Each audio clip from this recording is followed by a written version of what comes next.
Oi pessoal, sou Fabíola Teixeira, massoterapeuta, acupunturista, terapeuta integrativa, e hoje eu vim falar para vocês qual o fundo emocional de uma tosse, aquela tosse chata e insistente, que não tem secreção, é uma secreção leve. Qual é o fundo emocional dessa tosse? Como a psicossomática explica essa tosse? Eu acabei de atender uma paciente que me motivou a fazer esse vídeo e que ela vem apresentando essa tosse desde dezembro do ano passado. A tosse mais forte a gente conseguiu tratar, ela também tomou alguns medicamentos que o médico passou, né? Mas ainda assim ela relata essa tosse irritada, né? Constante. Então por que tem essa tosse? Então vamos lá. A tosse é uma raiva reprimida que precisa sair de alguma maneira. Então ela tosse para expelir essa raiva. Como ela tem, e o que afeta? Ela afeta o chakra aqui laríngeo. Como eu conheço o histórico dela, ela tem uma dificuldade de comunicar as coisas que ela precisa. Né?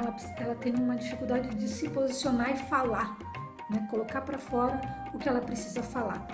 Então, essa tosse vem por causa disso. Hoje, eu resolvi falar para ela qual o motivo da tosse, que ela vem reclamando, a gente vem trabalhando, mas que ainda a incomoda. Quando eu falei que era uma irritação, que era uma raiva, que ela nutria por alguém, por algum ambiente, por alguma coisa, ela imediatamente parece que caiu a ficha, o semblante dela mudou e ela percebeu aonde estava o problema dela. Aí ela me questionou, mas eu não posso mudar porque é no meu trabalho, como é que eu faço? Então eu passei para ela a frase, né, de mudança de padrão de pensamento para que ela vá trabalhando na casa dela também, né, e ajude a se recuperar de uma maneira mais fácil. E a partir do momento que ela tem consciência de qual pessoa, de qual ambiente, do que está trazendo essa raiva para ela vai se conscientizando e conseguindo mudar o comportamento dela diante daquela situação. Vamos ver como é que ela vai se comportar, né, na próxima sessão, vamos ver como que isso vai reagir na vida dela. Mas eu volto para contar para vocês. Então, a tosse é isso. Então, essa frase de mudança de padrão de pensamento também está no guia que eu fiz. Eu preparei um guia de 15 doenças. São as 15 doenças que eu atendo com mais frequência aqui no consultório.